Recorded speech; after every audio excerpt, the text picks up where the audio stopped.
Network topology is the systematic arrangement of computers and other devices in a network. Think of it as the backbone of any networking application. It defines exactly how computers, servers, switches, and routers, which we call nodes, are connected to share data and resources effectively. There are two main approaches to topology. Physical topology refers to the actual hardware, the wires, cables, and physical interconnections between nodes.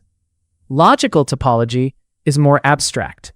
It refers to the conceptual understanding of how data moves through the network, regardless of the physical layout.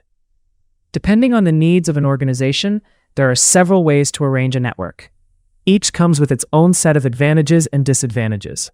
The most common types include bus topology, where devices are connected along a single central cable; ring topology, where each node connects to exactly two others, forming a continuous path; star topology, where all nodes are connected to a central hub or switch; mesh topology, where every node is connected to several other nodes for high redundancy; tree topology, a hierarchical structure that looks like a tree with branches of nodes; and hybrid topology, a combination of two or more different topologies.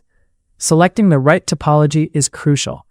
Organizations must choose based on their specific needs, scalability requirements, and budget.